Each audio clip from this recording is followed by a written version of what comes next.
I'm not an academic and I'm not necessarily a large business owner. I don't necessarily have the level of professionalism that's required in the kinds of organisations that you work in.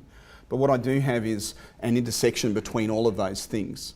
So I'm probably the only academic that you've ever met that's made any money, if that makes any sense. And so that's kind of what I'm trying to get across today. And this was, when you do 38 startups, some of them have to be successful.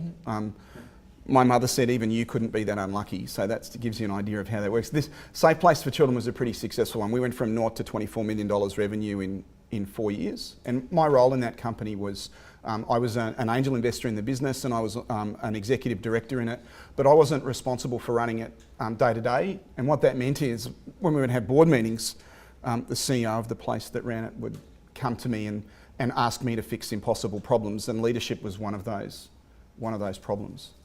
So we've got about an hour together, and I've prepared a couple of slides.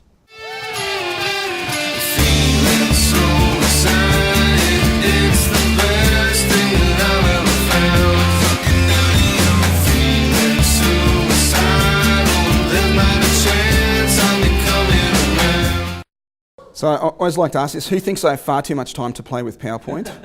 Yeah, it's about mucking around with that stuff. So I'm going to start with this concept of leadership that I think is a pragmatic one, and it's this idea that leadership is getting people to do what needs to be done. And if people were already going to do what needs to be done, then you kind of wouldn't need leaders. Maybe that sounds a bit obvious, but it's interesting when you start to think about that, because lots of people have very different ideas about what leadership is. There's this complication around the difference between leaders and managers and how that stuff works as well. In my world, management's necessary but not sufficient. Now, Brett and I were talking before, and he's done an MBA as well, and so presumably you've done this transformational versus transactional thing back at university. Isn't that, I love doing that to former students, like recognition of prior learning, right? You shouldn't put anybody under pressure. Sorry, mate. But in that world, you've kind of got managers on one end of the spectrum and leaders on the other end of the spectrum, and there's a kind of trade-off or a compromise or something. In our world, what we came to realise is that actually it's management at the bottom, and then you had to put leadership on the top of that. And if you tried to construct leadership without a management foundation, it didn't work. And if you tried to just do management, you missed out on something. So to us, management was kind of necessary but not sufficient.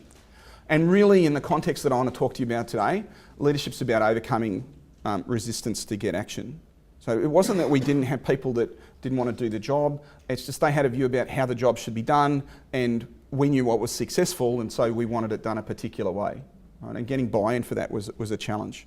So to try and make this a bit simpler, to me it's about the difference between two signs, and the one on the left, how many of us have ever got a speeding ticket? Be honest. Yeah, I understand. How many of us have got a parking ticket? Yeah, all right. So the interesting thing is the one on the left, right, the 100km/h sign, the people that get that, agree with it, comply. There's a whole bunch of other people who don't. There's a complete absence of leadership on the left-hand side. Now, same medium of communication, the sign on the right-hand side, but disabled parking signs are far better complied with than speed limits. How many of you have got a ticket for parking in disabled parking sign? Right, so we've got a third of the room prepared to admit to speeding, another portion of the room who perhaps have sped but aren't prepared to admit it, but we've got nobody in the room that's prepared to own up for, parking in a disabled parking spot. That difference is crucially what we're talking about today. Why one message about action and compliance cuts through and gets people to buy in and comply and agree, and in fact try and do it right. There's a